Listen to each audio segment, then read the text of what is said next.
Hello friends, स्वागत है आप सभी का आपके अपने यूट्यूब चैनल यम के सर इंस्पिरेशन के एक और बेहतर वीडियो में। दोस्तों, आज के इस वीडियो में हम 12th केमिस्ट्री के वाइवा में पूछे जाने वाले इंपॉर्टेंट क्वेश्चन को डिस्कस करने वाले हैं। तो आप सभी को बता दूं कि जिन भी स्टूडेंट ने अभी चार्ट में कोई चित्र नहीं बनाया है, सो आप लोग अमोनिया का जो हैबर विधि द्वारा निर्माण होता है उसको बना लीजिए। आप चित्र स्क्रीन पर देख रहे होंगे, यही है हैबर विधि द्वारा अमोनिया का निर्माण। तो चलिए, अब इसमें कौन से, देखिए बहुत सारे स्टूडेंट बोलते हैं कि सर जी क्या जरूरी है यहीं से पूछें। नो, ऐसा जरूरी नहीं है। बट क्या होता है, 90% आप क्या होते हैं, आपके चार्ट को देखते हैं, आपने कौन सा फिगर बनाया और उसी के इर्द गिर्द उसी से रिलेटेड क्वेश्चन को वो पूछते हैं। सो उससे रिलेटेड सारे क्वेश्चन को तो आपको देख करके ही जाना है ना। चलिए अब देख लेते हैं क्वेश्चन कौन कौन से हैं। क्वेश्चन बहुत ही मजेदार हैं दोस्तों, और सभी को सजेस्ट करेंगे कि यही चित्र आप लोग बनाइए। ठीक, चलिए, क्योंकि यहाँ से बहुत सारे क्वेश्चन होते हैं और सभी सिंपल होते हैं, आप इजीली उनका क्वेश्चन का आंसर आप दे सकते हैं। पहला क्वेश्चन है कि अमोनिया का सूत्र क्या होता है। तो भाई साहब एग्जामिनर पूछेगा कि मेरे प्यारे रसगुल्ले, अमोनिया का रासायनिक सूत्र क्या होता है।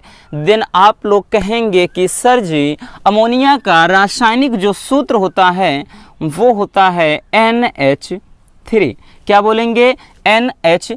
ये क्या हो जाता है, अमोनिया का रासायनिक सूत्र।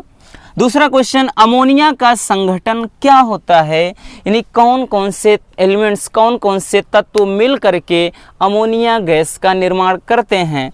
तो दोस्तों इसमें क्या होते हैं, एक तो नाइट्रोजन, चलिए पूरी रिएक्शन ही लिख देते हैं, N2 होता है और H2 होता है। और दोस्तों बता दूं, ये भी पूछ सकते हैं कि कौन सी अभिक्रिया है, उत्क्रमणीय।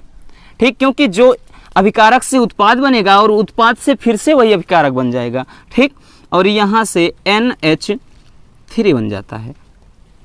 अगर हम बात करें, ये बैलेंस नहीं है, बराबर नहीं है दोस्तों, तो इसके लिए क्या करना होगा आपको, इसके लिए आप यहाँ से लिख दीजिए, हाँ यहाँ पर 2 लगा देंगे तो 2 तिहाई 6, यानी यहाँ से ये 3 हो जाएगा।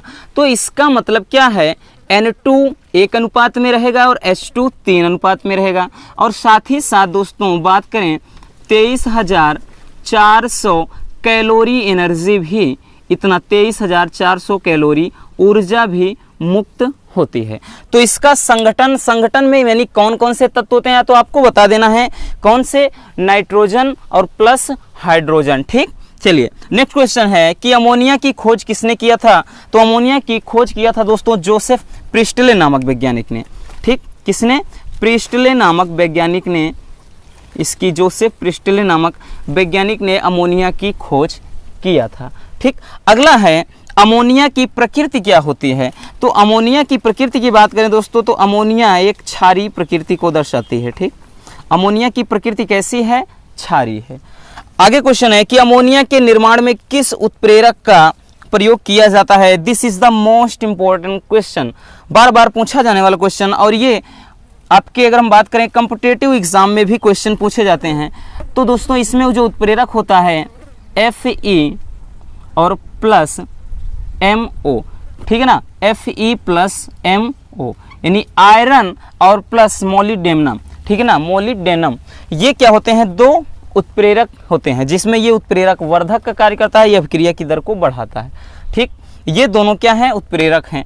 अब नेक्स्ट क्वेश्चन है कि अमोनिया के निर्माण के लिए प्रयुक्त ताप व दाब कितना होता है, यानी जब अमोनिया का निर्माण हैबर विधि द्वारा किया जाता है देन कितना टेम्परेचर रखना चाहिए और कितना दाब रखना चाहिए। तो दोस्तों हम बात करें, जो ताप होता है वो ताप होता है 450 से 500 अंश सेल्सियस तक टेम्परेचर होना चाहिए। और हम बात करें वायुमंडलीय दाब की, तो जो दाब होता है दोस्तों वो होता है 200 ATM, यानी 200 एटमॉस्फेयर, 200 वायुमंडल इसका क्या होता है, दाब होता है। चीज़ें क्लियर हो गई। चलिए नेक्स्ट क्वेश्चन है कि अमोनिया का अणुभार कितना होता है। तो आप यहाँ से निकाल सकते हैं ना, NH3 होता है, यहाँ से निकालेंगे भाई नाइट्रोजन कितना होता है 7, और इसका यानी 7 दूना कितना 14 हो गए, और प्लस ये 3 आगे ला करके एक ऐसे लिखेंगे, हम पूरा बता दे रहे हैं कैसे निकालते हैं। तो यहाँ से कितना 7, सॉरी कितना हो गया 17। अगर हम बात करें, अब देखिए दोस्तों, अगर वायु क्या होता है, वायु O2 का कितना होता है, ऑक्सीजन 16 होता। अगर हम बात करें, देखिए अब यहाँ से कुछ लॉजिक होता है। ऑक्सीजन क्या है, 2 आगे ला करके यहाँ से ऑक्सीजन 8 दूनी 16। अगर हम बात करें इससे हल्की है कि भारी, ठीक, क्योंकि दोस्तों ये क्या है, वायु से हल्की है। तो यहाँ से क्वेश्चन ये भी पूछ सकता है कि अमोनिया गैस वायु से भारी है कि हल्की है। तो जो ऑक्सीजन यानी O2 क्या है, वायु है, तो वायु से क्या है, ये हल्की होती है। ठीक, नेक्स्ट क्वेश्चन, अमोनिया के निर्माण में कौन से बंध बनते हैं? तो भाई साहब अमोनिया के निर्माण में कौन से बंध बनते हैं? तो हाइड्रोजन बंध बनते हैं। आप सभी को पता है हाइड्रोजन बंध बनते हैं, ठीक है ना। इस तरह से आप देख रहे होंगे क्या है, हाइड्रोजन बंध बनते हैं। ठीक, तो यहाँ पे केवल लिख देना है कि हाइड्रोजन बंध बनते हैं। अगला क्वेश्चन है कि अमोनिया के निर्माण में N तथा H का रेशियो क्या होता है? What is the ratio of nitrogen and hydrogen?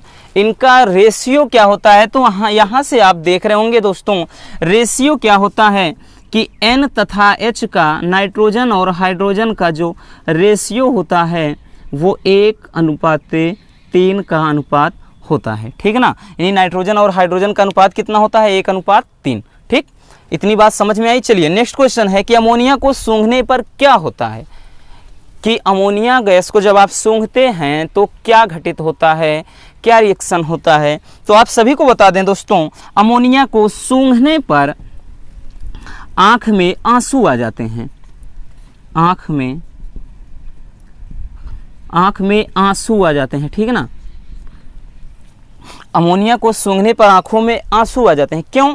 क्योंकि अमोनिया क्या है, तीक्ष्ण गंध वाली एक रंगहीन गैस होती है। ठीक है ना, तीक्ष्ण गंध वाली एक रंगहीन गैस होती है, जिसके कारण इसे सूंघने पर क्या है, आंखों में आंसू आ जाते हैं। ठीक, और यहाँ से एक और क्वेश्चन पूछा जा सकता है कि अमोनिया का प्रयोग क्या होता है? तो सबसे ज़्यादा दोस्तों इसका फर्टिलाइजेशन में उपयोग किया जाता है। यानी अमोनिया का जो उपयोग होता है वो उर्वरक खाद, यानी जो भी क्या है रासायनिक खाद होते हैं उनके निर्माण में इसका प्रयोग किया जाता है, उसके निर्माण में इसका प्रयोग किया जाता है। और साथ ही साथ प्रशीतक के रूप में भी इसका प्रयोग करते हैं। यानी जो बर्फ जमाया जाता है तो प्रशीतक के रूप में, प्रशीतक का मतलब वही, ठीक ना, शीतलक होता है उसे ठंडा करने में, तो अमोनिया का प्रयोग बर्फ बनाने में भी किया जाता है। ठीक, बस इतना आपको कॉन्सेप्ट देख करके जाना है इस चित्र में, ठीक है ना। जो हैबर विधि द्वारा अमोनिया बनाएंगे आप, उस चित्र से रिलेटेड इतने क्वेश्चन आपके बनते हैं। और आई होप कि ये क्लास, ये सेशन आपके लिए बहुत ही इंपॉर्टेंट साबित हुई होगी। तो मिलते हैं नेक्स्ट शानदार टॉपिक के साथ। Bye bye, love you, take care. और उससे पहले अगर वीडियो पसंद है तो वीडियो को एक प्यार से लाइक कर देना, और चैनल पर पहली बार बन रहे हैं देन हमारे चैनल को सब्सक्राइब कर लीजिए। और आप सभी का बहुत बहुत शुक्रिया कि हमने कल बताया था कि आप 500 अगर नए स्टूडेंट जुड़ जाएंगे तो 30,000 सब्सक्राइबर हो जाएंगे। सो आप लोगों ने टारगेट पूरा कर दिया, इसीलिए तो भाई साहब आपसे इतनी मोहब्बत हो गई है और आपसे इतना लगाव हो गया है। तो मिलते हैं नेक्स्ट ऐसे शानदार टॉपिक में। Love you, take care.